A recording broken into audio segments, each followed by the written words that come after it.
पंकज का बैकग्राउंड बढ़िया है यार, व्हाट अ बैकग्राउंड। ये इम्फाल वैली है, मणिपुर की कापचिन से मैंने गिराई लिया हुआ फोटो है। Okay, last month great. We are live now. We are live. Yes. We are live. Yes. All right. Anirudh, please make the introductions quickly. Yes. Namaste, everybody. Welcome to this edition of the Shakti Vriddhi podcast. We are grateful for the presence of Sri Guru and Pankaj ji today as we discuss his book Swayambodha and Shatrubodha. It has been a journey in itself. When we read this book, the Shakti Vriddhi core members, we would always plan, okay, 9:30 to 10 we will read the book, but it never ended at 10 o'clock. Sir, each page had so much, meaning we could also see that the facade we had built for ourselves just come crumbling down. And like the phoenix, it was a very painful process, but a very important process, I would say. I'm really grateful for this creation. You have given us a template and a direction. So Pankaj is the author of the book. Thank you, sir, for taking the time to be here with us. Thank you for inviting me and giving me this opportunity of being with Rohit ji in this video. And Sri Guru, I'm really grateful that you're here with us today. For Pankaj sir, incidentally, it was Sri Guru's inspiration that led to the creation of this channel. Sri Guru was kind and gracious to name the channel as well, and has always been very available and kind in supporting us. Thank you, Sri Guru. Your presence is priceless for us. So, sir, we will quickly get into the book because there's so much to unpack, and we will do our best to get as much from you. And if we are not able to, I'm also going to be cheeky enough to request you for a follow-up podcast.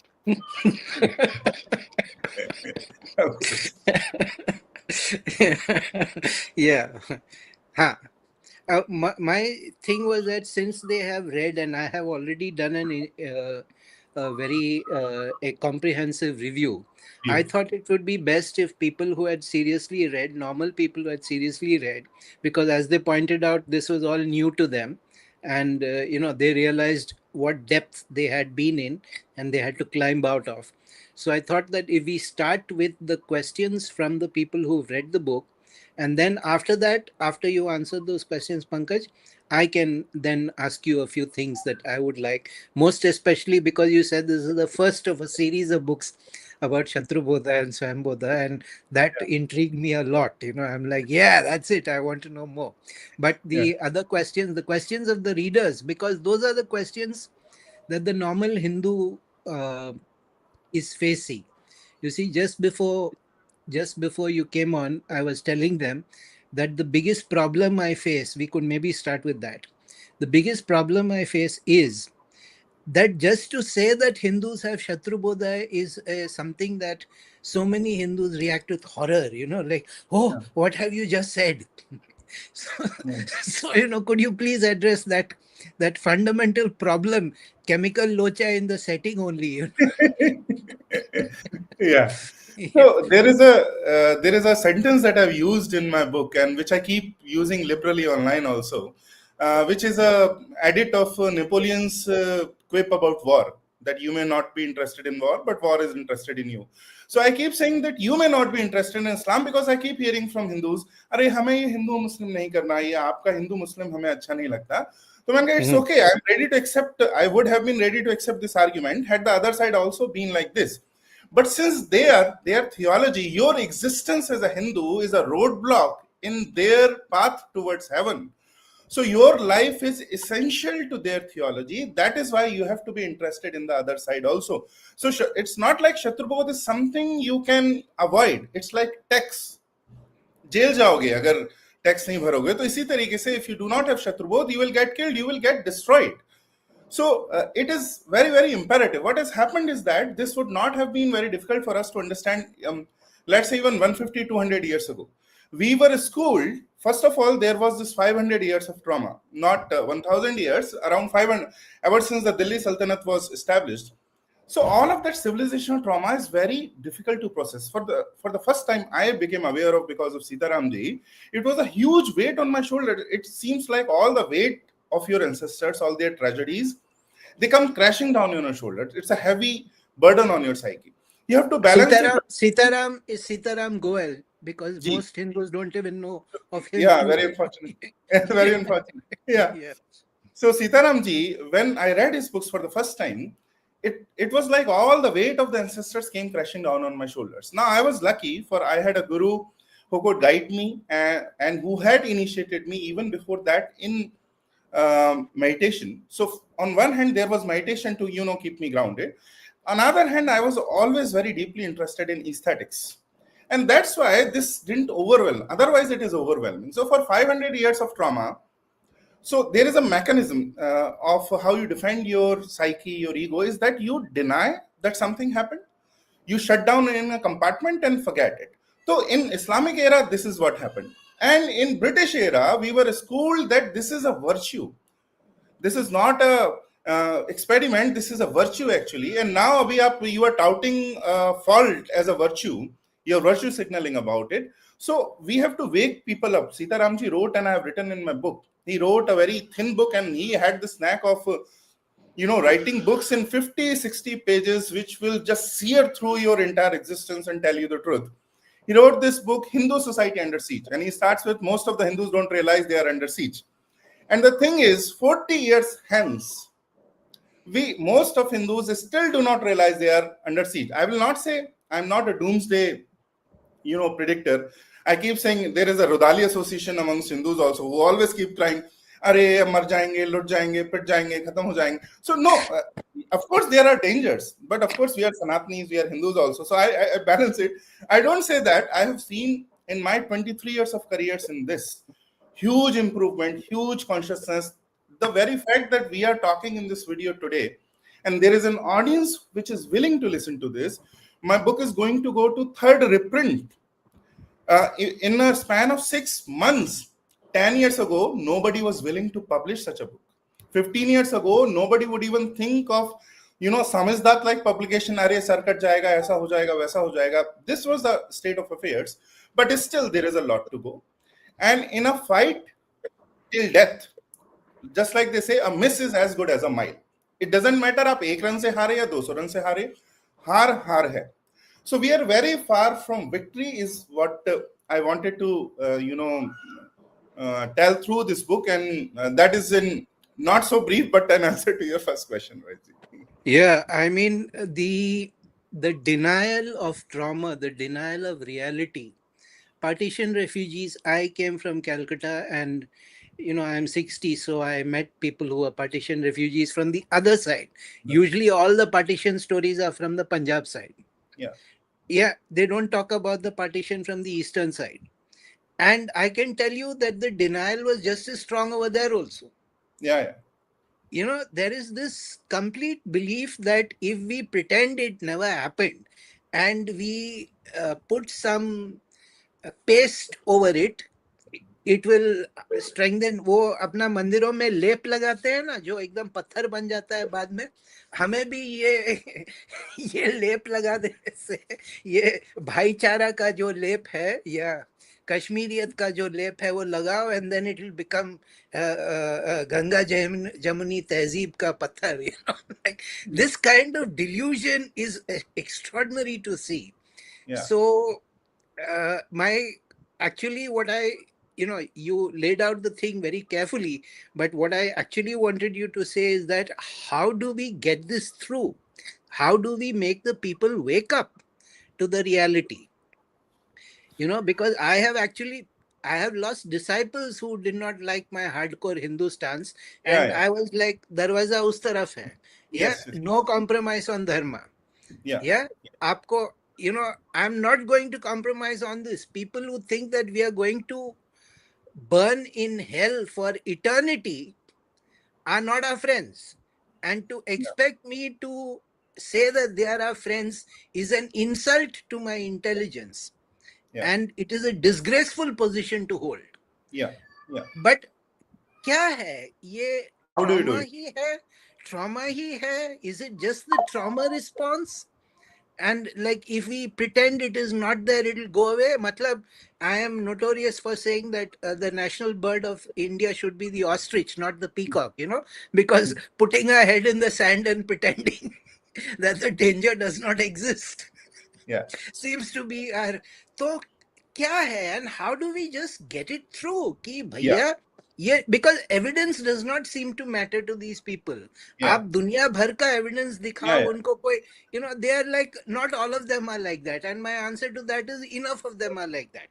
yeah, Yeah. yeah, And yeah, the other thing is that ये सब आपका luxury belief है. yeah, Whenever I tell them that, they say, what do you mean? And I say, you can hold these beliefs because आप उनके इलाके में नहीं रहते हैं. You do not live in a Muslim yes, dominated area. That yes, is yes. why you have these. It still doesn't get through to them. अब क्या करें Pankaj? Do you have Yeah, any idea? What do yeah. we do? So enough का तो मेरे पास, I have an answer towards enough. I keep Yeah. saying, I mean, of course, no amount of evidence who is not going to be convinced, because it's not about rationality or logic. So I Yeah. say that enough are not like that. They say majority is not like this. Man ka poison is enough in parts per million. A Yeah. single drop can vitiate an entire water tank. So you do not need a majority. A terrorist जो बम बांध के फट गया 1,000 लोगों को मारने के लिए, वो एक ही व्यक्ति काफी है. तो पहला तो ये it's all absurd. But then what एक बोल में 50 ये है, टिक टैक है, उसमें हाँ सिर्फ 3 पॉइजन है. आप हाथ डाल हाँ के खाओगे क्या? हाँ हाँ हाँ खाओ. So then they will come on कि ये poison नहीं, ऐसा नहीं है, and they will all talk that, all about that. No, 100 different things. my thing is like, it's evident that the rational approach and the evidence-based approach is not working in Yes, convincing people. So yes. my question to you is, What else? approach? Yeah, what else do we do? That's what I'm coming to. Sitaramji gave us one sutra which I tend to follow. He Yeah. says even Hindus who are not convinced, who are secular, are not going to be convinced first. Some, it's okay. What you need to do, it's a number game. It's like who is more. So it's not about who is more convincing. It's about who is more powerful, who is more there, who is more persistent. That's why I keep saying, be the most intolerant Hindu in the room. If your voice is there for a long time, consistently saying the same things. So earlier, the arrangement was, if there was a group, 8 seculars were there and 2 Hindus were there. And even if 8 Hindus were there, 2 seculars were there, Hindus will keep quiet and they will suffer secularism. So I say, reverse the paradigm. If you are a Hindu, if there is a secular, let the secular suffer you. Why you suffer, their secularism? So if उनको झेलने दो. yeah, unko jhelne do. Let them get out. So he said, start from these people are not going to be convinced. Be very strident in front of them. It's a number game. Actually, inform those Hindus who are neutral or slightly convinced to your side, but they have no idea what the battleground is. Inform them everything about the enemy. As more and more Hindus keep talking about the nature of Islam, the nature of Islamic history in India, as they multiply. I mean, when I started, if I would shout at the top of my voice in my city, there was not a single other Paglu who would, reply back. And everyone, including my family, said that apni jivan barbad kar raha hai. Now, when I hold a course for Sitaram Goyal and Shri Ram Sarup ji, people pay 2,500 rupees, 200, 300 people to join the course. So a great distance has been covered because now more people, it's convincing because more and more people are there. So you have to, the first thing is take those Hindus. That's why my book is not talking to Muslims and Christians at all. My book is even not talking to left liberals. It is talking towards Hindus who are neutral or slightly convinced, but they have no idea what the battleground is.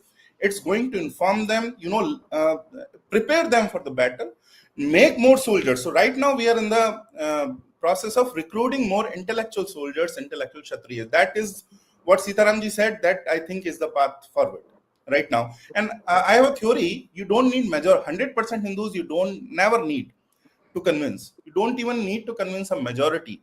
You need to convince 3 to 4% of most intolerant minority amongst Hindus who will never relent on their demands, and rest of 97% will fold to their worldview.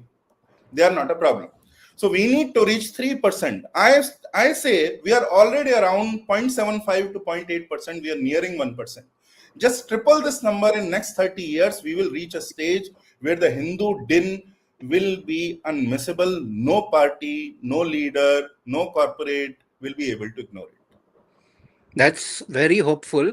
In the point of the accommodation, I think it was Conrad Elst who said, if there are 100 people in a room, 99 are Hindu, and there is one non-Hindu, the 99 Hindus will immediately get busy making the non-Hindu comfortable. Yeah. you know, so I have seen that with my own eyes. I have seen this, and well क्या बोले, ये आपका जो अनपॉपुलैरिटी का story है वो तो मेरे जिंदगी में भी it Yeah. is the common, it is the yeah. So I think you have pointed out something very significant, very important. I didn't want to let it go unremarked, that we don't need to convince a majority, we just need to convince a vital minority who can become the force multipliers. Yeah. And you're saying 3%. I would have thought 20%. You don't even want 20%. You're saying Yeah. just 3%. So that should not be, that's very hopeful. See, क्या है कि मेरे ज़माने का, my generation and the generation before that, I hold to be the most faltu generation of Hindus, because we let down the side very badly. But younger people, Yeah. my influence is completely amongst the younger people. Yeah. The younger people are totally willing. So I think what you have prescribed is a very hopeful thing. So Anirudh, can we move to the questions from the people who have been in the book club now and reading? Yeah, please ask Pankaj ji. Just one remark on this, Rohitji, that Yeah. the next generation, actually my generation also, was a little more hopeful than yours, but actually it was also useless in the sense, because my parents, it was a generation when the tradition was a rotten form of tradition was just breaking down. My parents' generation, joint families breaking apart, and even if you remained in a joint family, there was nothing but muck. In 95% of the cases, and like people say, people always sing teens to family. Manka, it's okay, but only in the in the pristine condition. But the family that we saw and we are still seeing, the family that I was a part of, I would not have been able to do anything about Hindu Dharma or anything good had I listened to them. According to them, they would just drag me down into the daily mundane muck and spend your entire life in it. So that was a generation which spent. They were also very tired of what happened earlier, of all the burdens of 5,000 year civilization, and when it is in a rotting phase and all that. So they were very tired of that. In my generation, people started making money. It started becoming better. Poverty was no longer a wide ranging phenomena.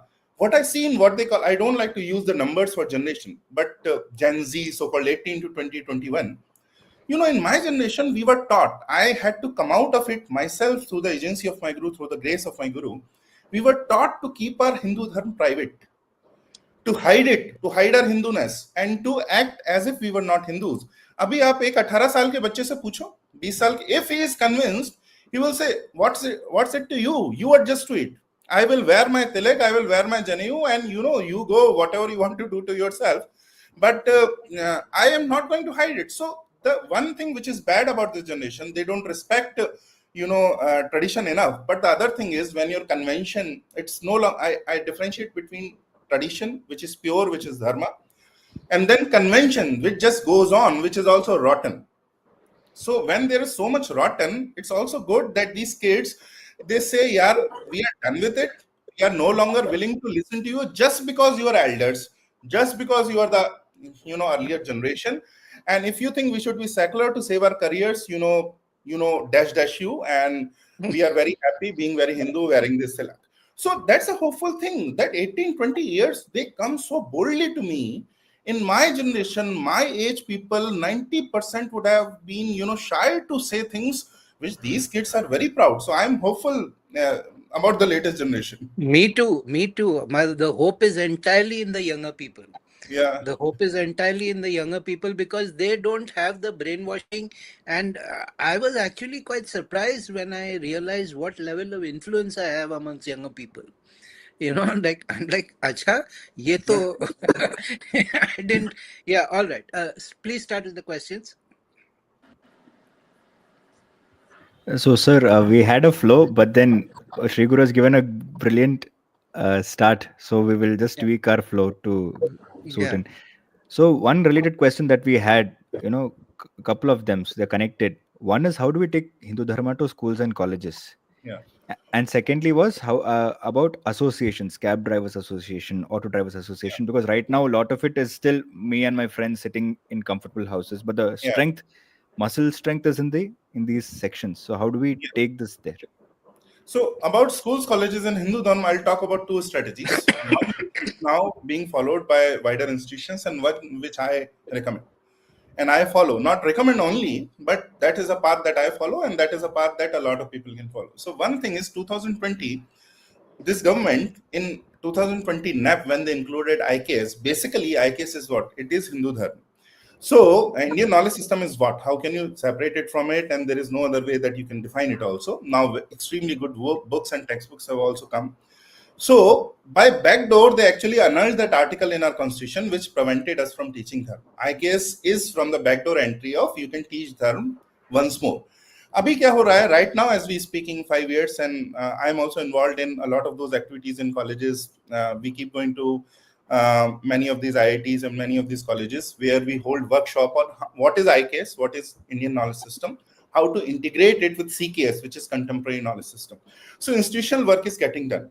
That is also happening. It's slow. It's not as fast. It's slow. What happened during Vajpayee? So there was a tragedy in the history of this government. Vajpayee tried to change all the textbook, and there was a great backlash, and they didn't have enough, narrative power at that time to, get their story out, and that they were only trying to do the correct thing. And when in next 10 years, the textbook became even more and more vicious and vicious. So this government didn't, touch it at first, and then they were very silent about it. They first changed the people, and then inserted this IKS clause in the. So they let us do it, but they will never talk about it in media or all. That's दूध का जला छाछ भी फूंक के पीता है. So they have this attitude about it. So it's slow. So it's not very good. Certain ministers earlier were not very inspiring. Abhi it's better. So because we work with certain branches of the government also in implementation of IKS and all. So it's happening. It's there. The good intent is there. But the thing is that, and I will quote you this data.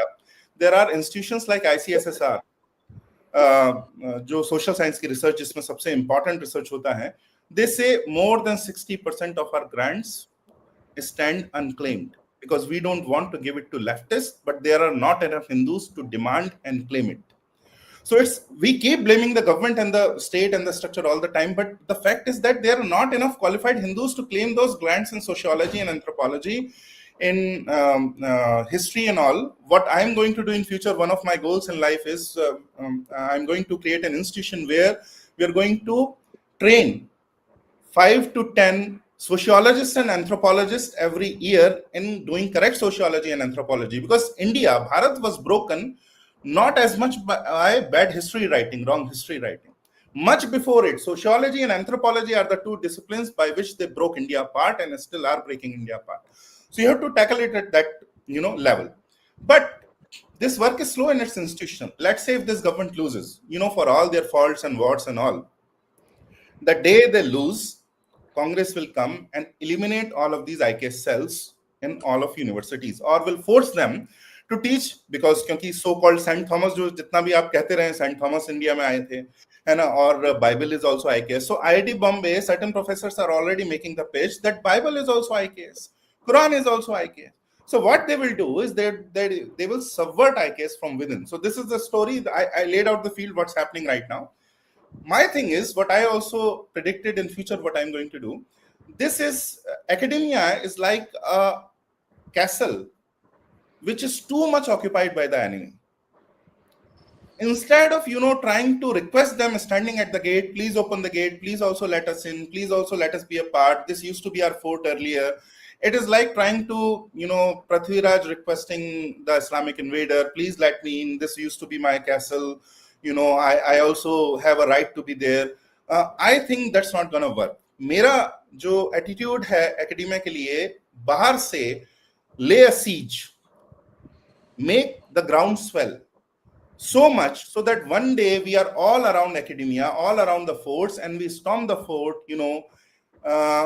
eliminate everyone inside, not physically, of course, so lest, this people make this viral. Of course, take the foot, and that's how you do it. मेरा approach है एक धक्का और दो. Now, this sounds very nice. एक धक्का और दो, उसको गिरा दो और नई इमारत, create a new building. This sounds very nice, catchy है, but how to do it is exactly what I'm saying. What Vikram Sampath is doing in historiography, training 10 historians every year. He is laying the foundation of great institutional work. We are 11 years into a neutral government right there, if not pro-Hindu. Now we cannot just keep crying ki are ye ho gaya, ye nahi ho gaya. We are still in the protest mode. Now you have to lay foundations for long-term institutional work, which Vikram Sampath is doing. Taking help from society, taking help from wherever it comes, he's doing. I want to do it in sociology, anthropology, and as things proceed, in different disciplines we have to take.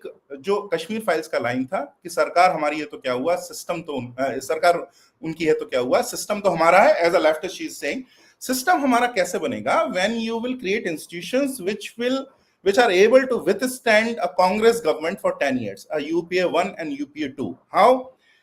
Do not take, these institutions should take zero help from the government or any government institution.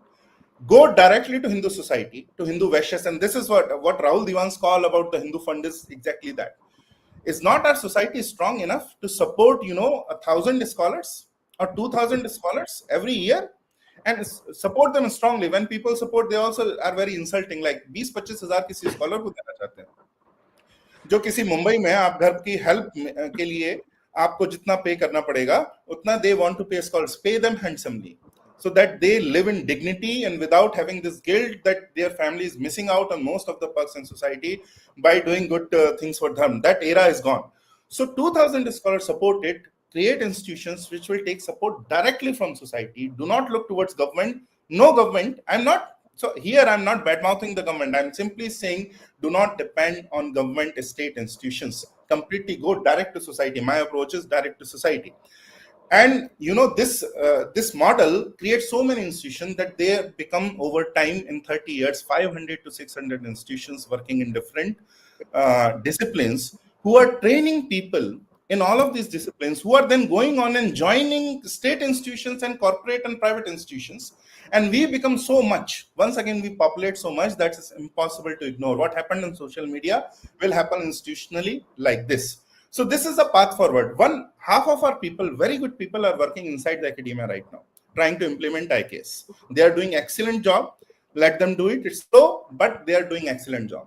Rest of us, and I see my role is because मेरा 36 का आंकड़ा वैसे भी सरकार के साथ रहता है, and it's I like to stay away. एकला चलो वाला मेरा वैसा रहता है. I remain in society. I work within society. I work directly to people, with people. So my approach, and a lot of people can use that approach, populate your society, academic society, scholarly society so much that you have thousands and thousands of scholars. For right now, I am working, if anyone has seen the latest podcast on Northeast, which I did in HyperQuest. Northeast, I have read around 500 to 600 books so far on Northeast. Not a single book speaks about it from the Hindu perspective. That's what I'm going to do. In next 2 years, every month I'm there for 15 days doing field research, and then I read all those books also, all the material. And in 2 years, I'm going to come The Battle for Dharma in Northeast, a book with that title. So I am saying 20 years later on, there should be so many scholars from mainland going to, our frontiers, going to Northeast and other such places. That's impossible. Your PhDs are populated mostly by them. Most of the books on shelf that you go are mostly by them. Now JSD has become undeniable. You go to any airport, any shelf, he is there. Ami Ganatra has become undeniable. Any airport, you will find her books. Any place will, even so-called secular places, will want to invite her. So people like these, once you become undeniable, then you develop a place for yourself. So this is the approach that we should adopt. What Sampath is doing in history, we have to pick 1 or 2 subjects, disciplines. All of us who are capable of doing it right now, do it. Go directly to Hindu society, train scholars, and then release them, because our opponents do it. You should learn from our enemies when they do it. In Kerala, they have a academy for Muslim lawyers. Before they take CLAT exam, they train them for 6 months in Sharia. Knowing fully well, directly going into, if they become lawyers, they are not going to implement Sharia. This is not a Sharia country.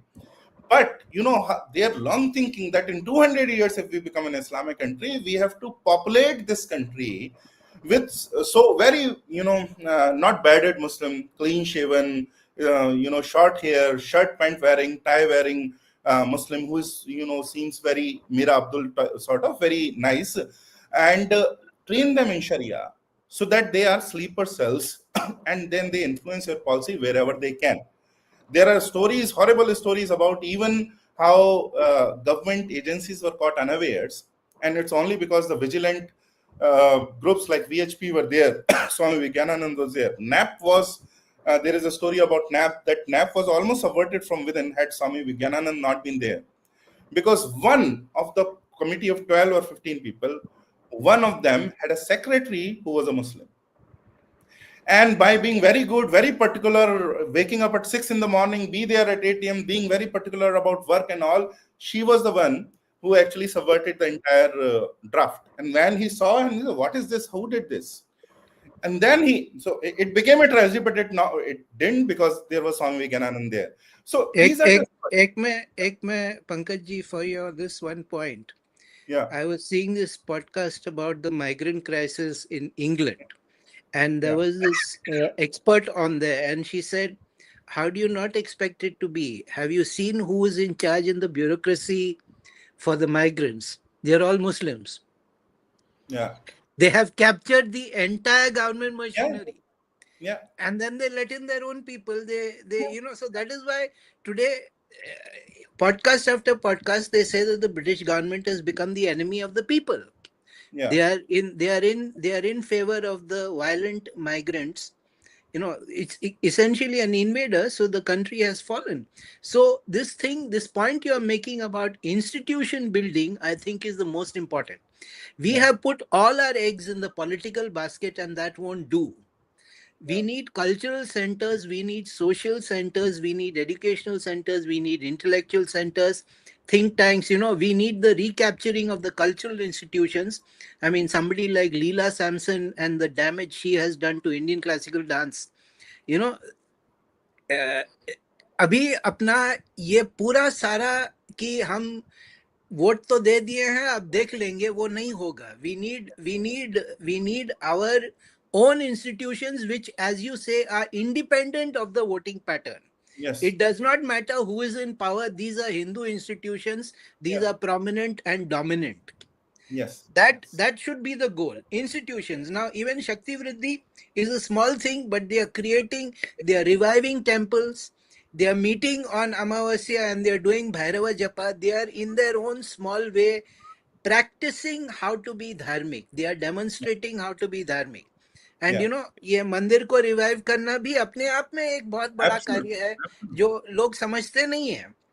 Yeah, so that is actually way more important than any political awareness or any, so the point that you are making is very valid. You made a very valid point. The minute the UPA comes back, they will dismantle all these initiatives. Yeah. You can see what is happening in Karnataka today and what is happening in Kerala, what is happening in Bengal. You can see what happens when they are very loyal to their vote bank. Their vote bank gets full bang for buck. हम ही है जो रोते रहते हैं. Because but इसकी जरूरत ही नहीं है. इसकी जरूरत ही नहीं है. Where are the social institutions? Yes. Cultural institutions. Where are the cultural institutions, which is even more important? One young person was telling me, he said, Sri Guru, do you know that every woke idea that comes in the OTT platforms and the movies are first workshopped in theaters? He said all these ideas start in theater workshops. Then they slowly migrate with the actors and the directors and the script writers. They slowly migrate to the OTT platforms and to the movies. He's saying, but they all start from theater. So he said, we need to. So he inserted himself into the theater group and he kept shooting down. No, that is insulting to Hindus. मैं बर्दाश्त नहीं करूँगा. And 295A का भी धमकी दिया उसने. And they had never encountered they had never seen such a possibility.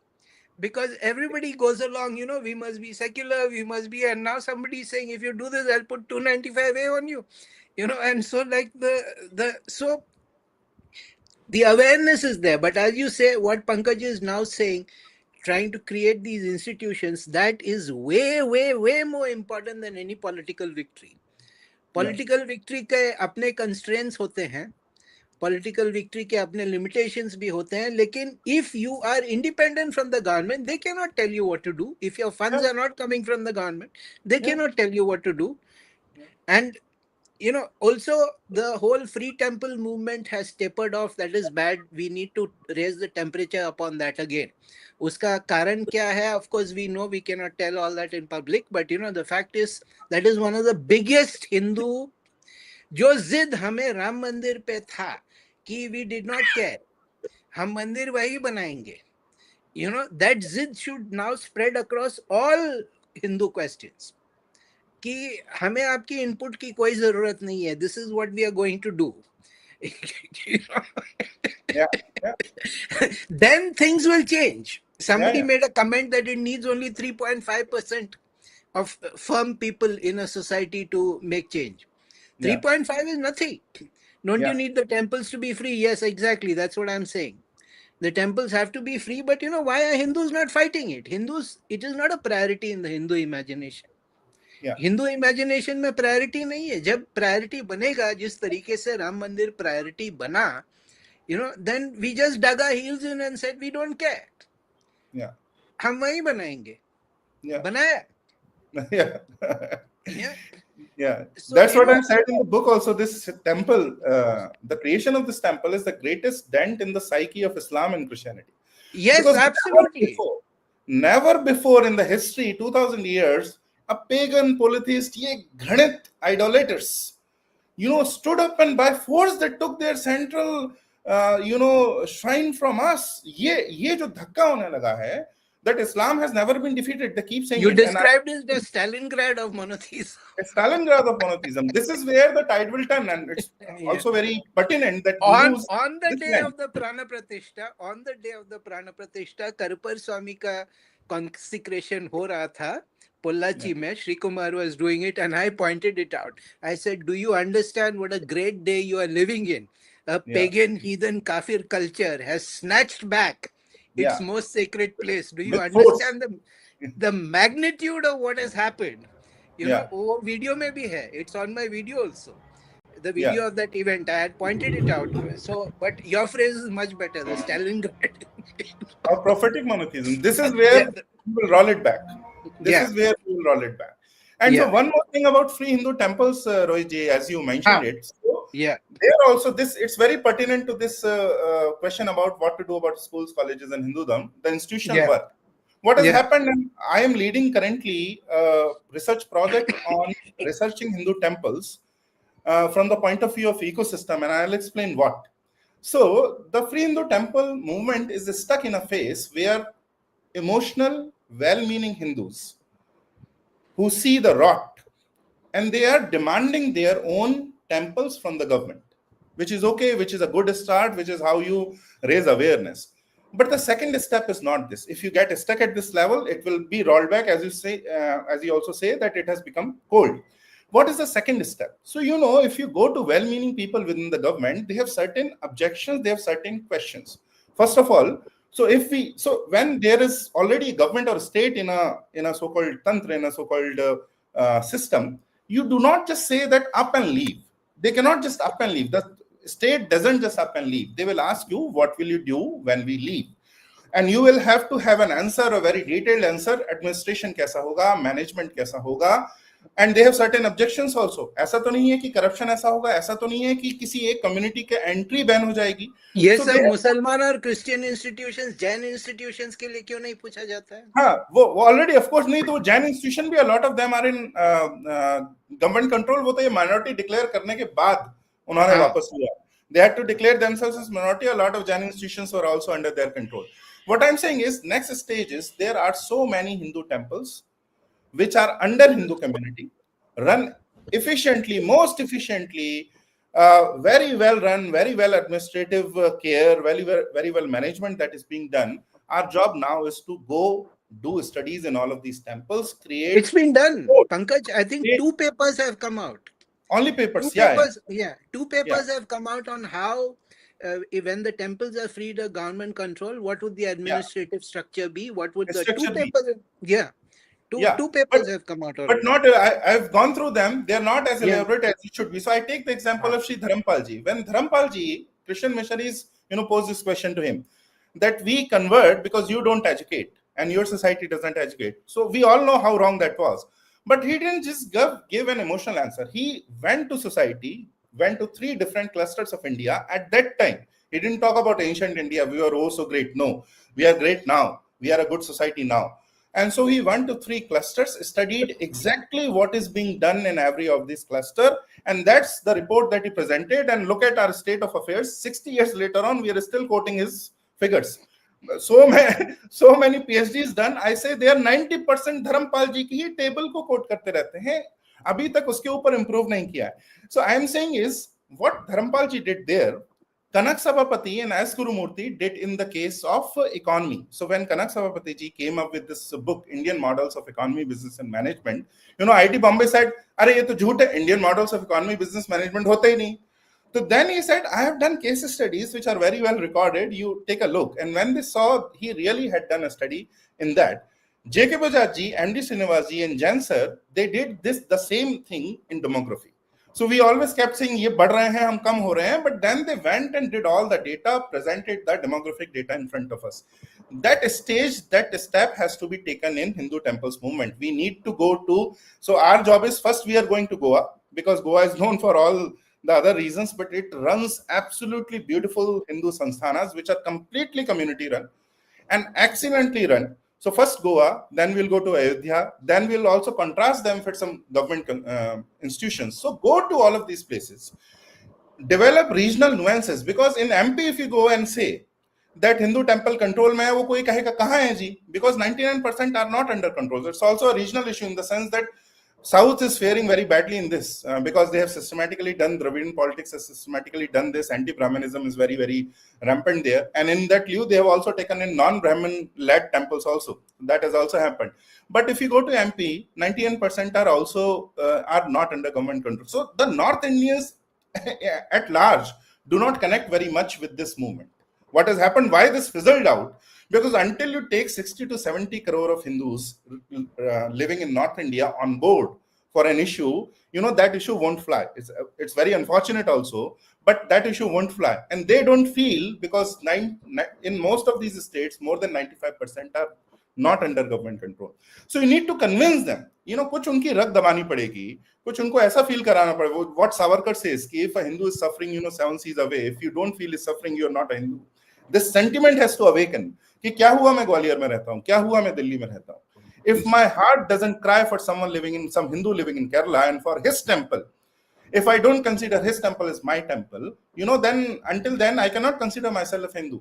So these campaigns have to be run, these studies have to be done. What my point is, the campaign is good.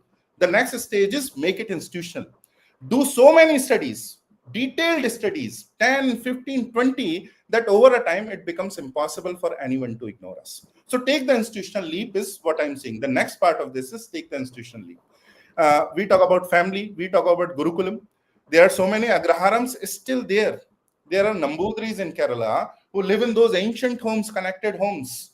Why are not our scholars going, requesting them to let us study from the Hindu and say that we are from a very sympathetic Dharmic Hindu point of view, and we'll check with you everything that we write at last. Go to them, respect them, give them respect that they deserve. Study that, live there for 6 months in those homes, and come up with these studies. That so far only bad things have been said about Nambudris, but we are not tackling that. We are saying this is the good that they produce. This is what we stand to lose if our society loses such a community, and there are many communities all over India like that. So that's the institutional leap that that we have to take. Abhi ho gaya Rona, we still are in that mode. धरना है. अरे धरना तो आप opposition में करते ना.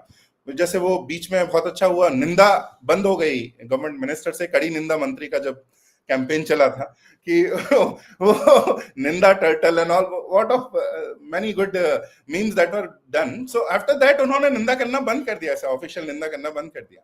तो अभी हमारे ये प्रोटेस्ट धरना मोड में क्यों है? आपकी सरकार नॉमिनली भी, and let me say after all the emotional and good stuff that is being said, ये आपकी सरकार कैसे है? This sarkar will not persecute you if you try to do a Hindu thing in society. Congress के समय में करोगे तो वो करेगी. And I have lived through UPA 1 UPA 2, bloggers को जेल में डाला है, नाखून निकाले हैं. I knew people bloggers last 2 years में ब्लॉगर्स को ये जेल में डाल रहे थे. So this government is yours. When I say yours, in the sense that they will turn a blind eye, in the sense that they will look the other way. You do whatever you want to do in society. तो यही बहुत है. We are 1 billion after all the attrition, after all the conversions, genocides. 1 billion कम नहीं होता number. If over 1.5 crore of Jews, can lay waste to Gaza and be a problem for entire Islamic world. आप 1 billion है, आप अपने लिए तो कुछ create कर सकते हैं, institutional कर सकते हैं. तो 11 साल on do this, because know that politics is one pillar. It's not no pillar. So some people say it's not at all important. मैं कहूँगा no, ऐसा नहीं है. Politics is important, but it's just one pillar. There is culture, there is society, there is judiciary in other sense, and there are many other dimensions. We need to occupy all those dimensions. तब ये pillar नहीं गिरेगा. अगर आप एक pillar पे इमारत बनाते रहे, sooner or later it will come down. We are sure to lose. ये government is sure to go. अभी ये they are not like gods who are there to rule forever ना. वो भी चले जाते हैं. ब्रह्म के अलावा तो जो इंद्र वगैरह का भी राज जाता ही है कभी ना कभी. तो इनका क्या है? इनका तो जाना ही जाना है. They will lose one day if you just depend on them. So it's which is why what you keep saying, that institution building is so important, because the institution outlasts the individual. And the social institution will always outlast the political party. Political institution. Yes. Yeah. So, institution building, मतलब हमारे पास think tanks नहीं है, pressure groups नहीं है. Yeah. We don't have, and the ones that exist are either ineffective or they are all subverted by the Sangh. Like, ठीक है, leave all that. Let us just become undeniable. इसको एक इतना बड़ा pressure बनाओ, and like you say, with the evidence here, this is how we are going to do it, not as an emotional demand, because you correctly pointed it out, it's just an emotional demand. But my concern is that वो emotion भी नहीं है अभी. वो emotion भी नहीं है. The Kashi Vishwanath पे या कृष्ण जन्मभूमि पे वो इमोशन ही नहीं है. And then we have people who should know better, who say don't go looking for Shivling under any temple. अरे हमने जाके रात में छुपाया नहीं है, वो है उसीलिए तो निकल के आ रहे हैं ना. like they should know better, but okay, ठीक है, अब बुढ़े हो गए तो क्या करे, senility तो is inevitable, no? So move on. I think we've done enough on this. दूसरा सवाल पूछवा अनुरुद्ध. So, I think part of this question is there. I forgot about it. Yes. Because never ask 2 questions to me in one go. I have also passed. I'm already claiming senility. I keep forgetting. क्या है यार? Sir, actually, there's a follow-up question. Actually, institution building is one thing that you're talking about, and you mentioned that you'd also look at the other side. जो academia है, that will happen on its own. But as us individuals who are still very early in our career, so actually telling Prithviraj also that we need more lawyers. Not on its own. I'm saying it's happening by plan, by design. Yes. But so I'm what saying can we do? That is the mainstream. You cannot depend on that. So other path also has to be open. So what do you do now? If you are able to join, if people are able to join some humanities streams, for example, somebody can become a good sociologist. Now there is a career for them. Now, if you are able to do anthropology, now there is a career for you in public sector and also in private sector.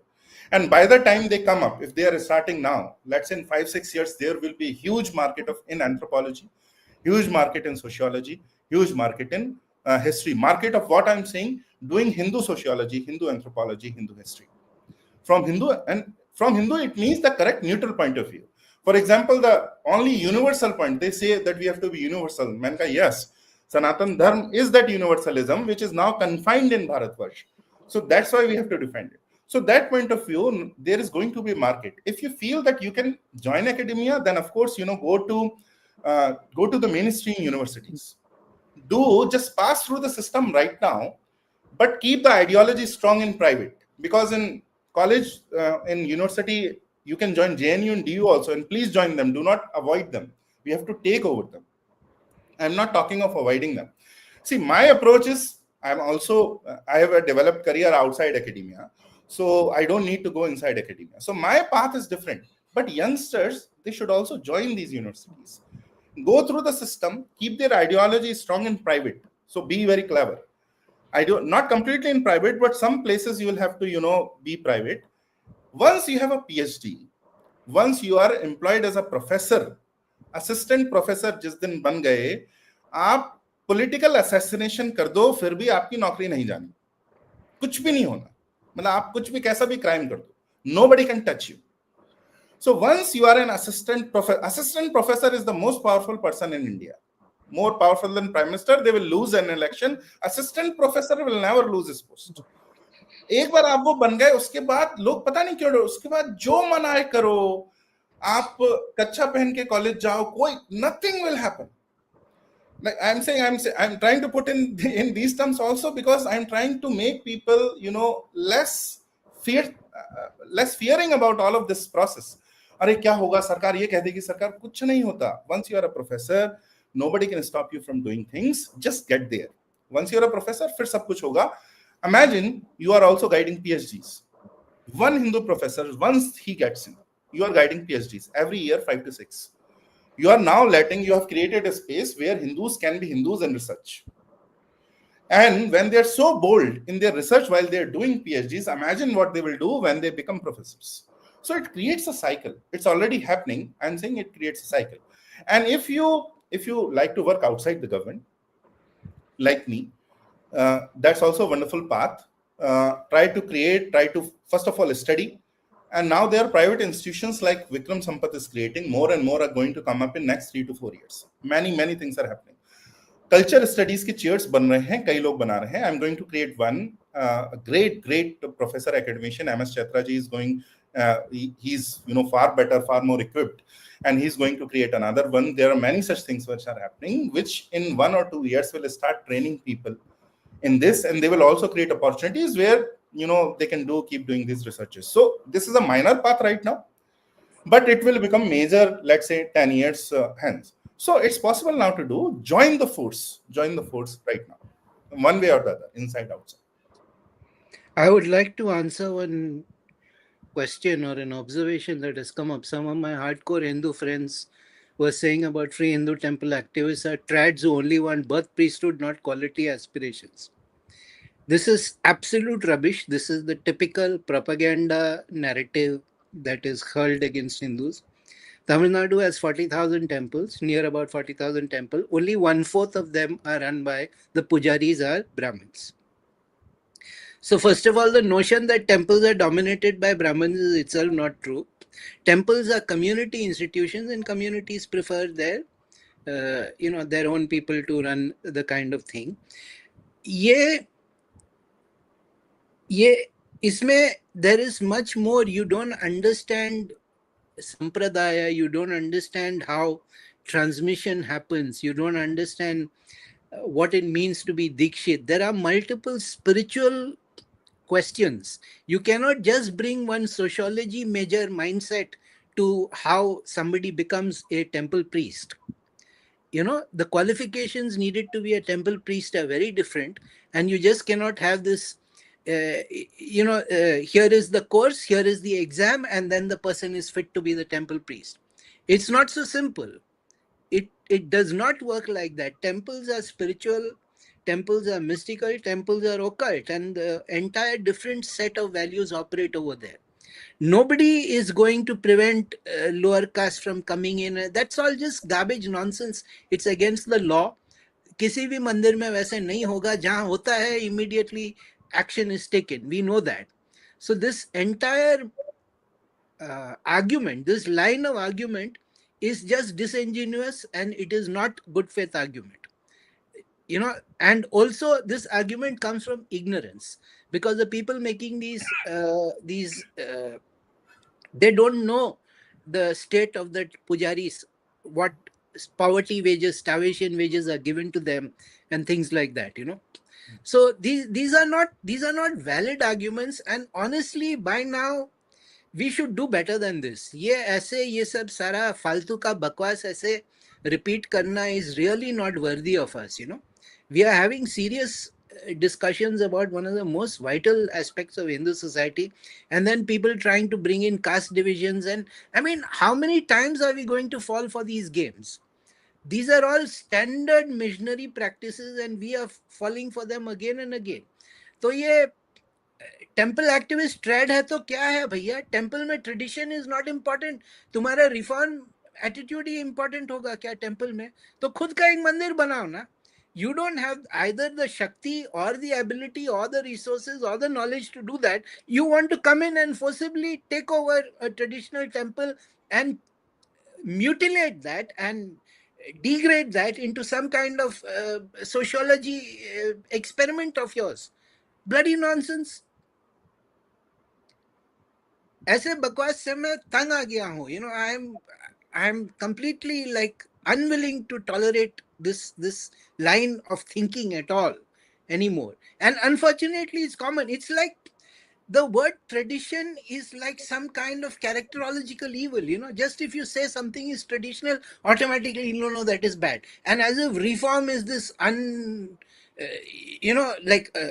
unquestionable good, that we need a reform. And what do you mean by quality aspirations? Traditional people में quality aspirations नहीं है क्या? ये mindset he. You see, the argument against freeing temples is an asuric argument. All the arguments are asuric. I have never ever heard a single decent argument against it. So yeah, I just wanted to address that. I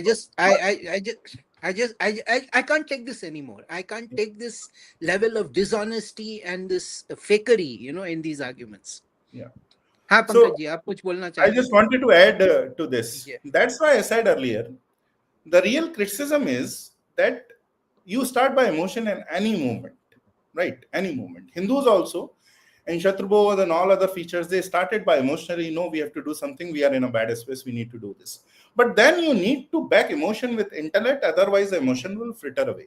That is my limited point, that we need to now back this. Not that this demand is wrong, this demand is very right. We need to back it with intellect, we need to back it with other branches of, human intelligence, human brilliance. It is not just emotion that it should stay, it is all I'm saying, because emotion lasts through intellect. Otherwise, emotions, to uska nature hi up and down hona. So sometimes it will be, very enthusiastic, sometimes it will not be so, and unless you back it with intellect. About this, I also wanted to ensure the leaders of Free Hindu Temples movement are not of the variety that you said, the commentator said. There are, of course, some individuals who will claim all sorts of things. अभी उनका क्या करें ना, वो तो किसी के बारे में अभी some people say कि नहीं शत्रुबोध से घाटा हो जाएगा, ये हो जाएगा. अब कहें उससे ये थोड़ी है कि मैं ऐसा कह रहा हूँ और I want to say this. तो ठीक है, there are people ऐसे भी हैं, but the leaders are not like that. One thing, Rohit ji, which I differentiate in my book also, which I differentiate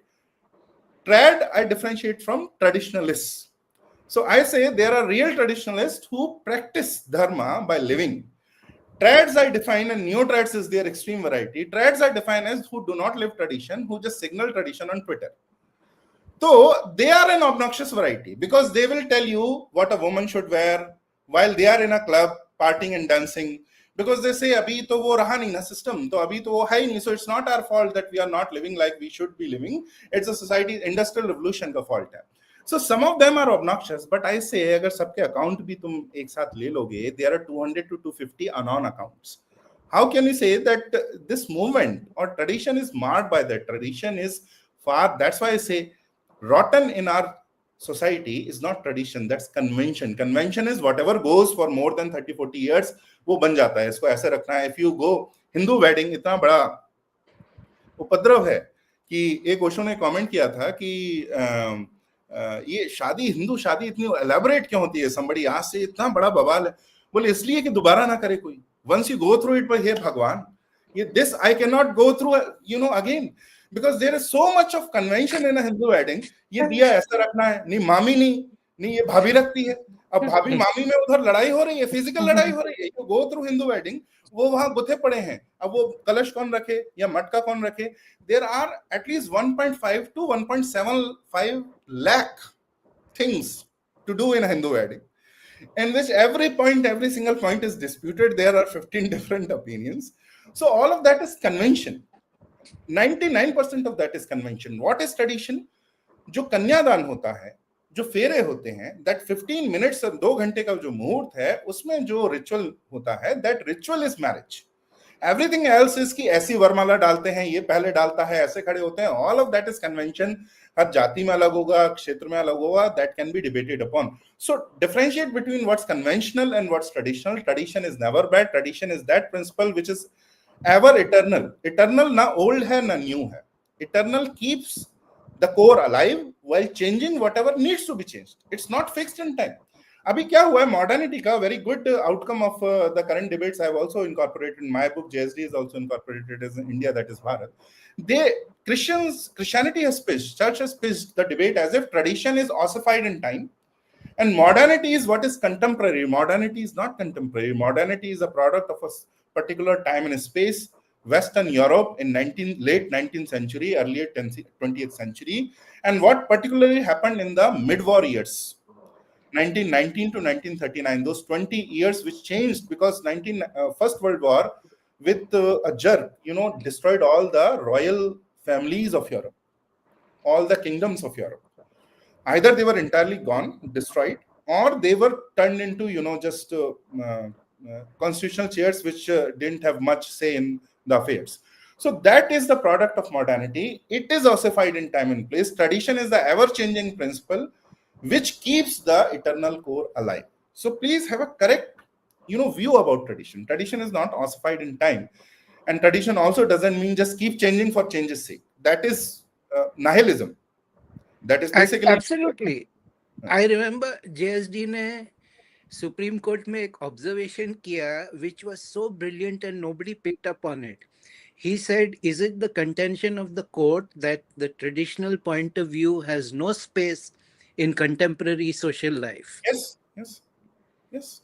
And nobody had any answer because that is the, that's a traditional point of view. So that should, Nicholas Nassim Taleb says that a 2,000-year book is more important than a 20-year book. Because if it lasted for 2,000 years, it has proved its value. Yeah. It has proved its value to human beings. The attitude that merely because something is a traditional practice, it is wrong and oppressive. That merely because this is the way it is done. And what Sai has also said, Sai Deepak has also said that all exclusions are not discrimination. All exclusions are not discrimination. So ये सब खैर, see, Tutun Chatterjee, I was not responding to you. I was responding to the mindset behind the people who said that, who made that point. I am tired of hearing that there will be some kind of Brahmanical conspiracy to capture all the temples and keep all the lower varnas out, I was responding to that. So, yeah, okay. Continue, Anirudh. That's already एक घंटा हो गया है. Keep asking. This is gold. This is just like gold. Yeah. I just want to continue on that thread that you brought up, Shri Guru. That, this Varna system is one of the key talking points that our Shatrus used to attack us. And, to the extent that leftists equate the entirety of Hindu existence with Varna. So, Pankaj, what are the 0.8 or 0.75% of Hindus who are trying to build that 3%? What are our talking points? What is our intellectual defense? It's a very elaborate argument. I have divided it into 10 and 11 parts, which I've discussed in first part of my Swayambodha when I discussed Varna. So I have actually dealt with it in detail as much as I can, as much as my, samarthya. I have tried to do it. Just to sum it up here, it used to be one of our most central institutions for a large part of our history. That is true. But in past, let's say 150, 200 years, ever since after the British came and established the post-industrial revolution modern society in India, that has largely gone, that has disappeared. It's There are few people, I will say around 1%, which are still following it, 1% or even less than that, which are still following, but largely it is gone. So what should be our talking points? There are many talking points that I give in that. When it was working, of course it had a logic, but we should never tie, and I say this, I keep repeating this, Sanatan Dharma refuses to be 100% located in any institution, because the moment it does, it is possible to destroy it.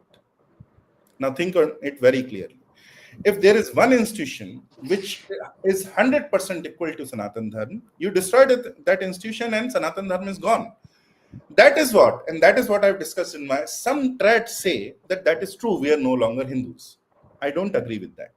They say because Varnashram Dharma is gone, and this line comes from there are two genesis of this line. One is intellectual from A.K. Saran, sociologist A.K. Saran. Another, because he is a sociologist, he's not thinking beyond sociology. Then second is Swami Karpatriji. It has no other genesis as now we stand. And they say, almost say that Varnashram Dharma is gone, so Hindu Dharma is gone. They say we are dead. Like there are less than 1% who are following it, but otherwise we are dead. I do not agree with that. That is clearly not the case. Sanatan Dharma can survive, outlive the death and destruction of its most central institution. Even then, because at one time we were almost completely a Vedic society. Yagya hi karte the. There were Yagya Vedis all over India, but then disappeared. Temple era came. And temple era came. Now there are Agnihotras, of course, all over India. People keep publishing the map, but there are how many? 150. Maybe we have not counted enough. 300 honge, 400 honge, but that's not even 1% of what it should be, right? So, but that era didn't mean the demise of Hindu Dharma, demise of Sanatan Dharma. We changed some form. And so the demise of Varnashram Dharma in large also does not mean that it is the demise of Sanatan Dharma. Now, what should we do? Shall we recreate? It's not in our capacity to create something like Varnashram Dharma or to recreate something like Varnashram Dharma. Keep following Samanya Dharma as we are. Once we tackle our enemies, once we tackle enemy ideologies, once we are in a good space, actually Shaktis within our society will recreate whatever is proper for that time and era. Agar Varnashram Dharma वापस आना है तो आएगा, नहीं आना है तो कुछ और आएगा. What is proper for that era, for that society? We should just keep following Samanya Dharma, keep following some certain rituals. Meditation is, and that's why I say meditation now is very core. You cannot just avoid it. There was an era when other rituals were enough for most of the society. Abhi wo aisa nahi hai, because like Rohit ji also keeps saying, chitta pollution itna hai, unless you do strong meditation, wo hatega nahi. So simply, doing some rituals which were enough like 500 years ago are not enough now. Now meditation is very central to our existence, to Hindus' existence. So wo hame karna chahiye. Now there is a possible. So also once you reflect upon the core of Varnashram Dharma, what is the core? Varnashram Dharma was created in essence, and people can dispute this, so that entire class is free to pursue only and only knowledge. The entire point seems to be this. So it's not about like Brahmins ke liye banaya gaya. Brahmins ki baat nahi hai. Professional knowledge pursuit और किसी civilization में institutionalized इतना नहीं हुआ था जितना हमारे यहाँ हुआ है. So this extent that we went to institutionalize professional pursuit of knowledge was what happened in our society. I say in this era we can have best of both worlds. How? If the goal of that era was to free an entire class for pursuit of knowledge, that can still be done. How? Because they say the other three varnas have to support, this pursuit in their own way.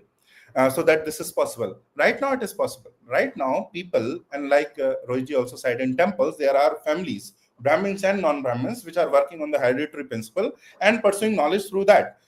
That knowledge can be supported by donation from rest of Hindu society. 99% is not Varnashram Dharma society. I am not part of Varnashram Dharma because मैं नौकरी कर रहा हूँ, पैसा कमा रहा हूँ, मुझे सब मिल रहा है. So that in one way I am Shudra, I am Vaishya and intellectual Kshatriya. तो वो सब mixed है और थोड़ा बहुत कुछ lower Brahmin का वो सब होता है. So these are all mixed varnas. Most of us are mixed varnas. But what we earn, we can donate some part of that so that those who are following that That model is still. India does not need to snuff the old flame, even if it has become the minority flame. That wave can keep going on. So we should be able to support that percentage of Brahmins and non-Brahmins who are following the hereditary principle and pursuing knowledge and pursuing traditional karmas, support them. At the same time saying that those people who want to go out of the system are also free to go out of this system. If they want to pursue, let's say, do a job, a corporate job, earn money, build wealth for society, and then support it, they should be able to do so. So both of that is possible in this era. Right now, we should do this. Later on, मेरे गुरु एक चीज कहते थे कि सब चीज की चिंता हमें क्यों करनी है, अपना कर्म इस समय करो, बाकी राम जाने, he will create it. So something like all of these basic Hindu institutions, you cannot imagine through intellect only. These are creations of Gyanis, of Jivan Muktas, who see reality, for whom time is not a dimension, who see time and space like, someone would, that grand being who's like Brahma. And so they recreate all of this from the topmost vantage point. Once you have reached the top of the hill, you have a very good vantage point of, wherever you are. So let them do it. Our job is to do, all other things, to keep following Samandam. That is what I've said. All the other defense and, the so-called rot and the real degradation also in the system, Hindu social system, I have discussed in the book. I think it takes a very long time, so I will not go into that, but that's in core what the argument is. ये समाज सुधार की जो कीड़ा होती है कि हर किसी का खुद की जिंदगी में तो कुछ किया नहीं है, लेकिन समाज सुधारने के लिए निकल पड़े हैं. Everybody has this mindset that once we reform society, everything will be okay. How about reforming yourself? It's unbelievable. People who achieve nothing in life have prescriptions for completely transforming society as if they are a Brahmarishi.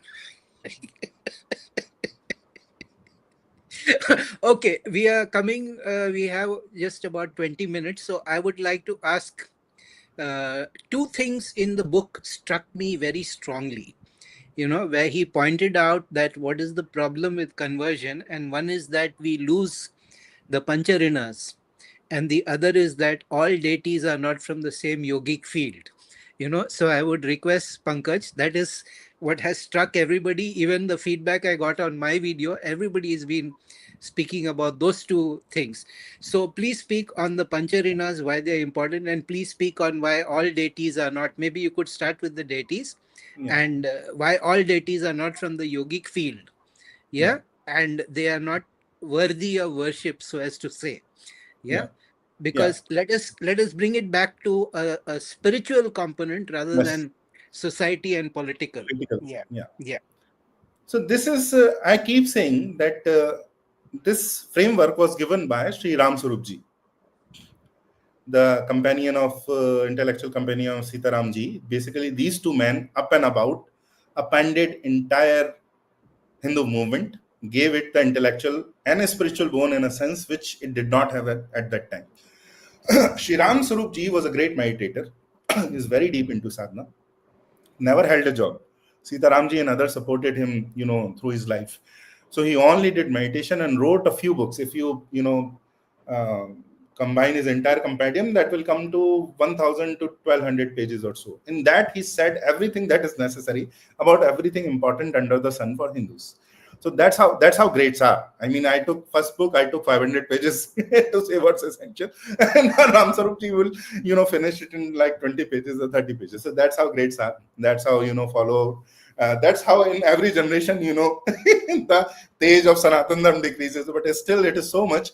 When it's infinite, you can be assured that it will never disappear. So that's how I like to think about it, even how much it degrades. So he gave this, and he gave this in 1980-81.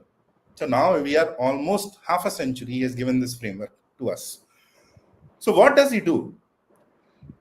One thing is, Swami Dayanand made one of the pioneers in India to do a very deep Purv Paksha of Islam and Christianity, monotheism.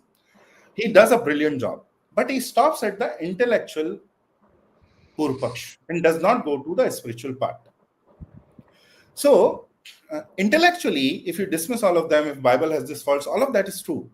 But that refuses to tackle with the question, why are they so powerful?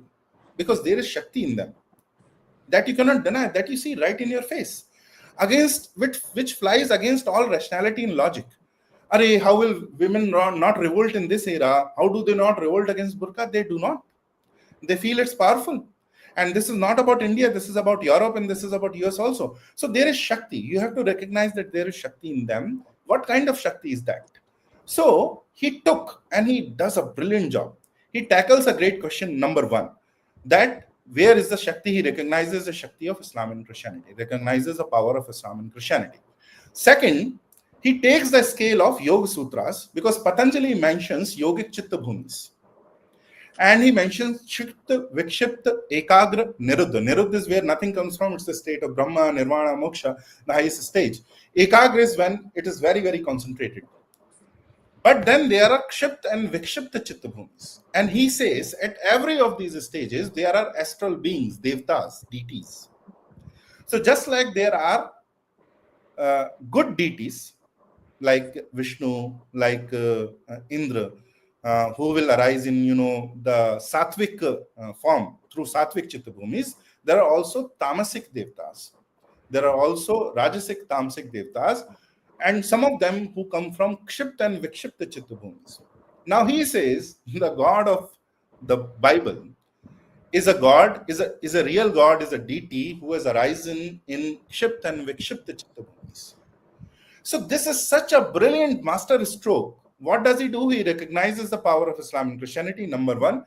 Second, he maps them on a very core yogic Indian Hindu framework, which is very ancient. Yoga Sutras, whatever conservative date you give, at least 2000 years. So an ancient Hindu framework, he takes that, elaborates it, and then situates biblical deity somewhere on that scales. Recognizes their power, appropriates them on Hindu time scale, which lets us recognize them and still fight them, because there is this resistance in Hindus कि अरे ये भी तो भगवान है, ये भी तो धर्म है, नहीं है. It's a religion, which is a very different category. Ram Sarup lets you use a very deep Hindu framework and castigate, relegate the biblical deity to a realm where we can fight them. So ये battleground Ram Sarup ने prepare किया है, where we have brought them to a place in the battleground where we can legitimately fight them. Otherwise, बहुत बड़ा resistance है, which you keep getting even from very, some people from very traditional sources also, because a lot of our Swami have also accepted, नहीं वो भी तो धर्म है, नहीं उसमें भी है, and they make up things, completely make up things. Prophet Muhammad also said, अरे भाई कहाँ है, कुछ कोट नहीं किया मैंने अभी कल ही it was otherwise a very good book on spirituality, सब बाकी सब अच्छा था. Suddenly a quote comes up, Prophet Muhammad said, उसके पीछे पहले कृष्ण said, फिर महावीर said, फिर बुद्धा said, तो कस्टमरी है 5 आपको कुछ तो भी चेपना है. तो उसमें आप प्रोफेट मोहम्मद भी साइड मैन का कहाँ कुछ भी इमेजिन कर रहे हो, कुछ भी इन्वेंट कर रहे हो, just because you like to be so. This resistance Ram Swarup broke it down and is capable of breaking down if we popularize this more and more कि योगिक चित्त भूमि पे हमें डीटीज को स्केल करना है. देखिए हमारे एनिमीज को भी अगर हम वो करेंगे. हाँ रोहित जी आप बोल दीजिए, उसके बाद second part.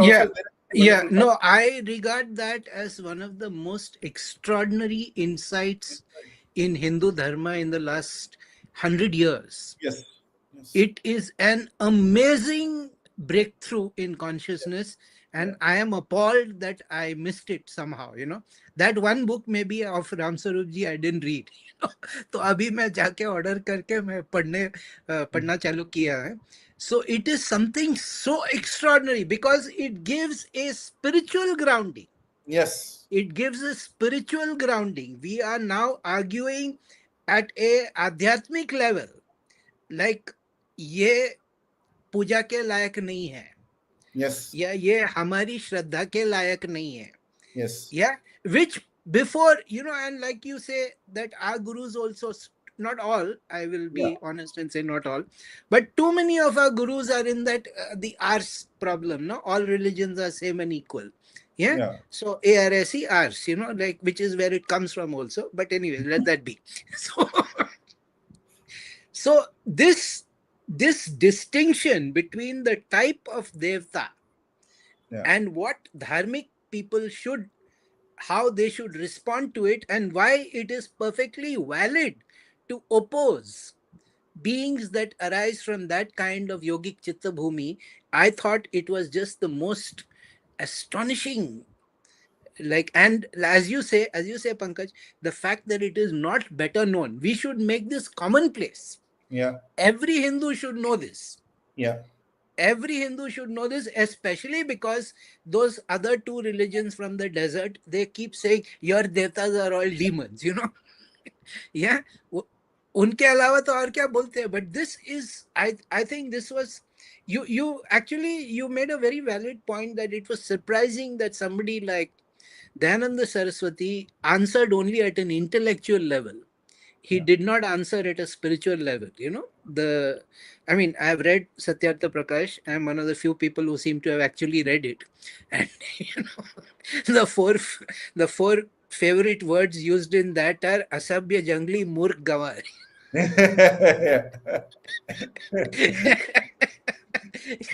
It's just one polemic, it's just one lava flow of polemic.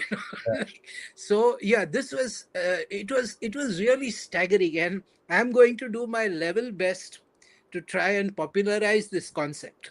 All Hindus should have it at their fingertips. Yes. It Yes. is something marvelous. हाँ, अभी आप वो पंचरिना के बारे में बात कीजिए, that why Pancharina is so important and how the breaking of the Pancharina is a catastrophe for dharma. Ji. So Yeah. just one more thought about this. Yeah. Actually, all people who do sadhana should go to sampradayas and inform them about this principle. कि हमारे Swami ji when they start brilliant. तब Yes. तो सब आज भी भगवा का इतना सम्मान है हमारे समाज में. देखिए जो छत्तीसगढ़ में क्रिश्चियन कन्वर्जन जो रोल बैक हुआ है, that's because Dhirendra Shastri and Pradeep Mishra have gone to every corner of Chhattisgarh. वो अपने लाइव घर वापसी करते हैं 15,000 20,000 लोगों की.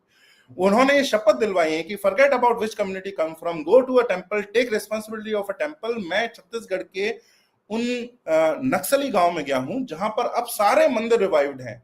अगर शिव मंदिर है तो अभिषेक हुआ है, विष्णु मंदिर है तो श्रृंगार हुआ है, छोटा सा मंदिर है, कोई ना कोई किसी ने अपना वो दायित्व लिया है और वहां जाके वो किया है. So this has happened because some person wearing भगवा, some संप्रदाय tells them. जब पॉलिटिक्स बताएगी तब ये नहीं हो. घर वापसी. So in Northeast I am also working. The Sangh has and the different branches of Sangh have done absolutely wonderful work there, no matter whatever they do at other places. But घर वापसी उनके कहने से only like 5 to 10% होगी. Because that kind of trust only, Bhagwa will have. When the Sampradayas get into the game, they will change it within 10 years and nobody will be able to compete with us. So the second part of this, they have also used this framework. In Northeast, what has happened, when they went and convinced them for conversion, they didn't say their gods didn't exist. What did they say? तुम इसको मुर्गा काटते हो, चढ़ाते हो, you sacrifice a chicken, you sacrifice a goat. So these gods, your deities, live on ground. They have so many demands from you.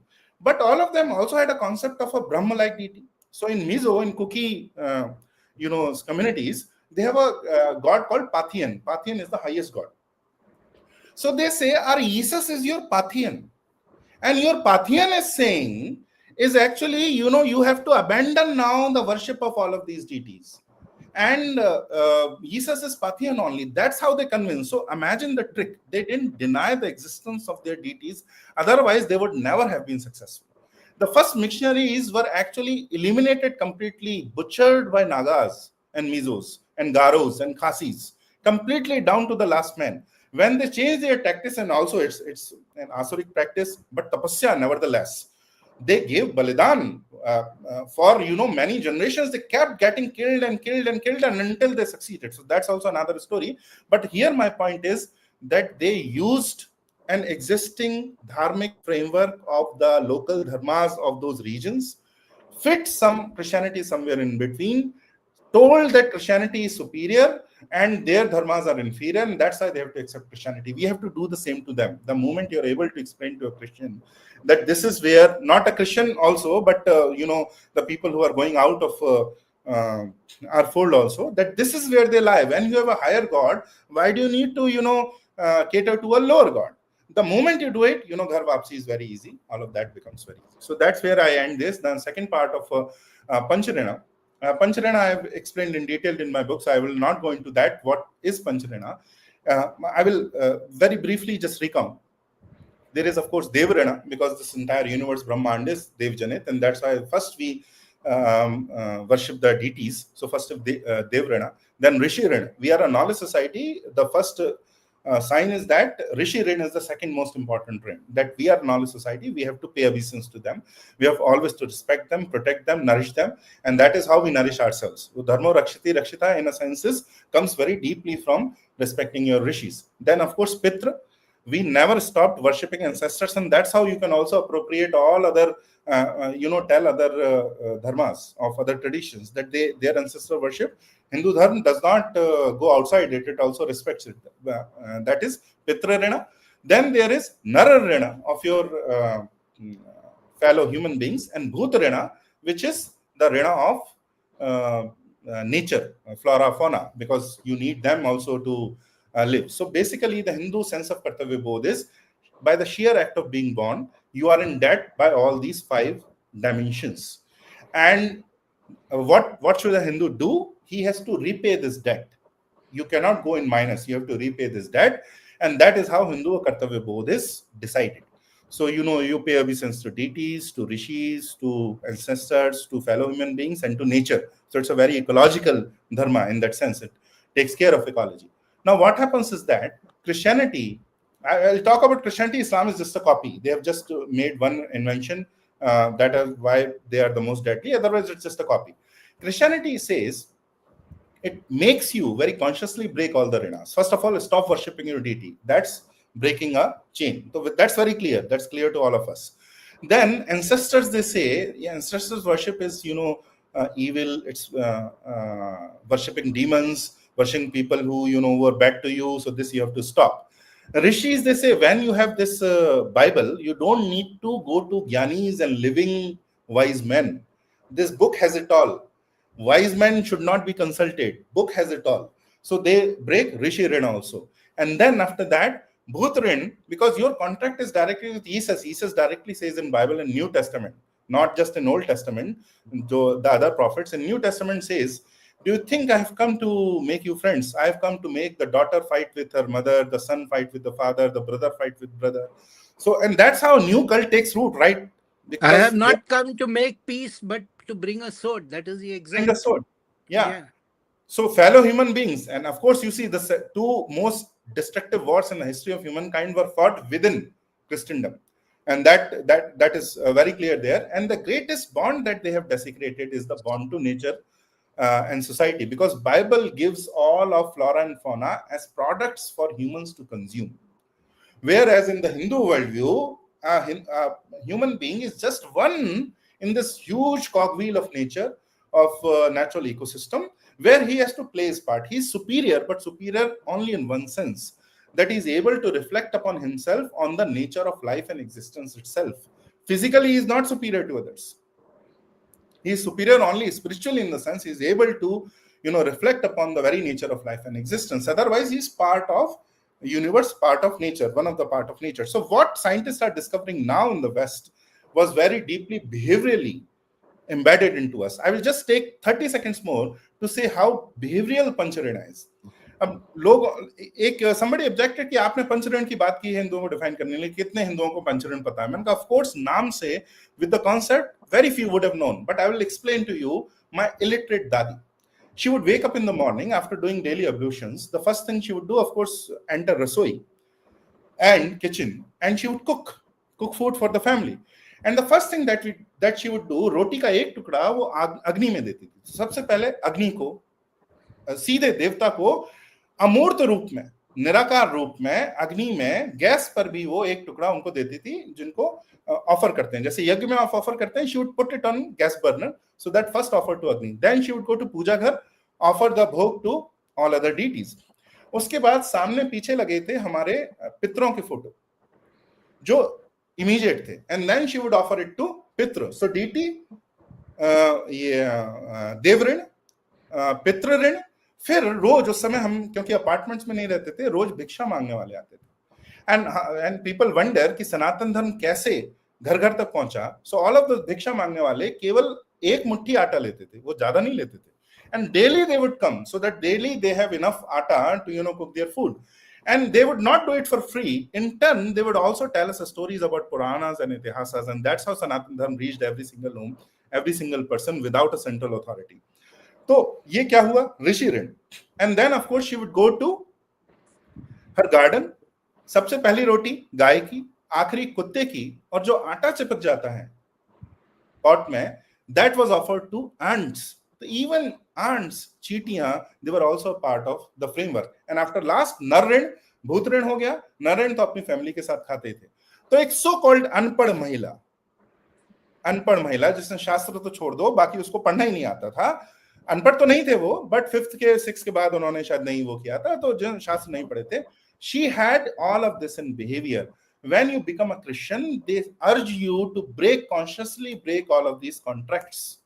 इसमें से कुछ तो अपने आप एक दो तो टूटी गए हैं, बाकी के डीटीज के, ऋषियों के कॉन्शियसली आपसे ब्रेक करने को कहते हैं. That's such a fundamental break from your past, your tradition.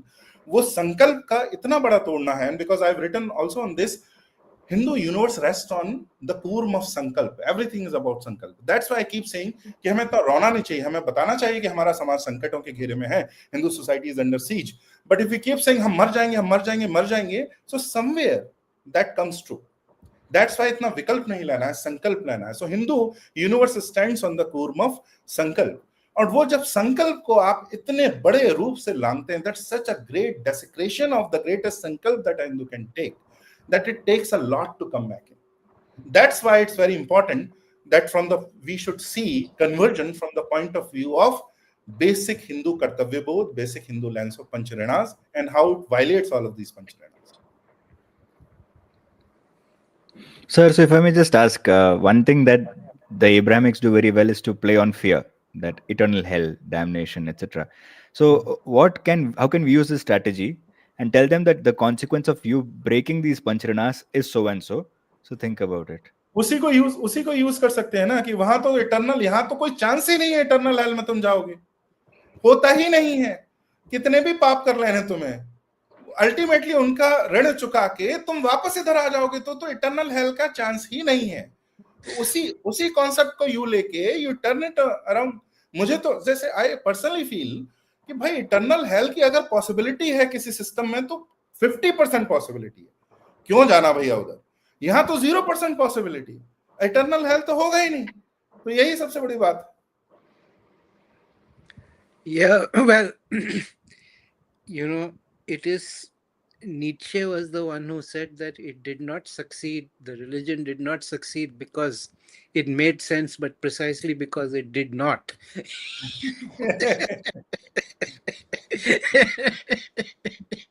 Yeah. Okay, I think we can go on for hours, but this is enough. We have some really spectacular insights into the whole thing. So we are very grateful to Pankaj. Okay, Pankaj, you said that you are going to write more. This is just the first in a series. Yeah. So we shall look forward to all of that. Every time one of them comes out, we'll have another discussion.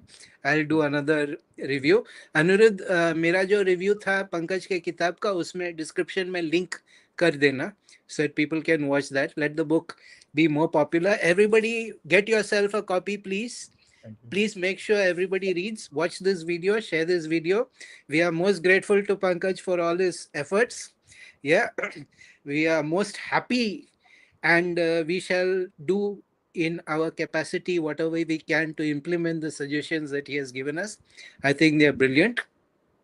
So it was a most enlightening and joyful, and most of all, Shakti-filled discussion. Yeah, I think we all had a grand time, which is the most important. ये सब, as Pankaj says, इतना gloomy क्यों है भाई? Yeah, इतना negative क्यों सोचते हैं? Have some positive attitude. Why so serious? Yeah, सनातन धर्म कहीं नहीं जाने वाला है. Yeah, लोगों ने हजारों सालों से, from the time of Hiranyakashipu, people have been trying. Yeah. Yeah, who was the first monotheist, by the way? Hiranyakashipu. You know, Yeah. they've been trying to get rid of Sanatana Dharma. कहीं नहीं जाने वाला है, but that does not mean कि हम पद्मासन में बैठे. We have to Yeah. get up and do our part. Yeah. So this book is a roadmap. This book is also it really awakens, because all of them before you came on, Pankaj, all of them were saying that they they didn't realize कि हम किस परिस्थिति में हैं. They didn't realize the reality that they are inhabiting. Yeah. Yeah, to me it was no big deal. I've Yeah. heard all this, read all this, like, Of and course. also the parts where you spoke about how the Roman Empire went from being pagan to Christian, and हम इस गलतफहमी में नहीं रहना चाहिए कि हमारे साथ भी नहीं हो सकता है. 60 years it went from a majority pagan culture to a monotheist culture. It is possible, it has happened, and we need to be very, very aware how it is done. And so Pankaj pointed out many things that previously the average Hindu is very ignorant about the spread of other religions. Yeah. So it's very much an awareness building, a very much a consciousness building, and very much an action plan. So we are very grateful to Pankaj for writing the book, and we wish him all more power, more success for more books like this in the Thank you. future, and for his institution building efforts, which in the end may even be more important than his books. Thank you. Thank you So I thank Shakti Vriddhi also for hosting this. for organizing Yeah, this invite. yeah. Just one All, comment about my wallpaper that I've used here. uh, I think it's very emblematic of what we are. This is from Manipur. I took the picture last month when I went there. I am standing in a very beautiful sacred hill on which there are many temples of the gods of Meiteis. And this is the Kaching. What you see here is the Kaching town. It's in the very small valley of Manipur. I'm standing on this small hill. Just behind, a few kilometers from it, all the hills that you see in Manipur, all the hills, they're inhabited by Nagas and Kukis. They have 100% converted to Christianity. Valley is Hindu and a few Muslims.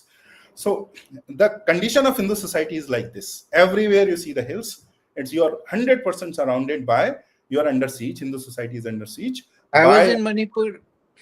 I was in yeah, Manipur 2 years back, and yeah, I can confirm. that It is is the exactly what situation. you're saying. Yeah. It is 200, exactly what you're saying. all around we are surrounded by them. That's why it is a siege, and we have to break this siege. That should be emblematic. Thank That you. even that we are under siege, even intelligent young men like the men sitting in front of us, उनको मालूम भी नहीं था कि we are under siege. अब उनको पता लग गया कि अरे ये हाल है, ये हाल है अपने हालत का. Yeah. Anyways, the Pankaj, fight is on. Yes. The fight, Yes. the revival is on. Hindu Always. revival is on. Somebody was asking me recently that आप depressed नहीं होते? I said many times at the state of things, but I never thought कि राम मंदिर अपने life में बन जाएगा. Yes. बन गया ना. Yes. Therefore, it is proof that we can get things done. Yes. Yes. And so keep building on that. Keep building on that. Just don't give up. Just don't be negative. Persist, and what I keep saying, जो पंकज ने भी बोला है, become undeniable.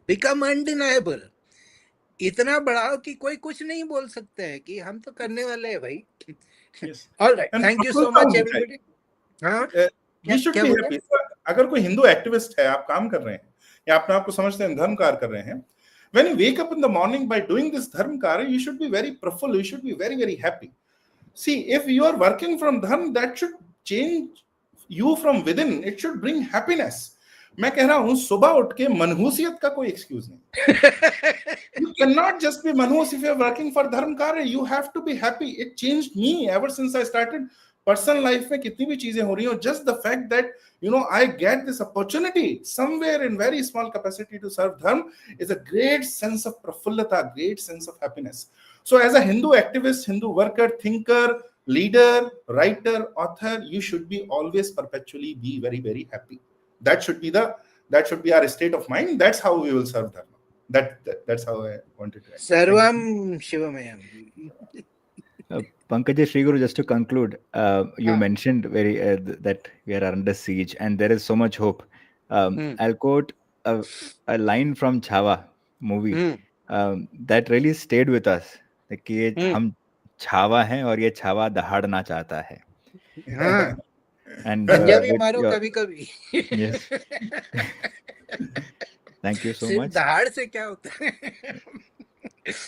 All right. Definitely. Thank you so much. Yeah, I got to go now. So, most grateful for this. Most happy for this. Very good. Thank you.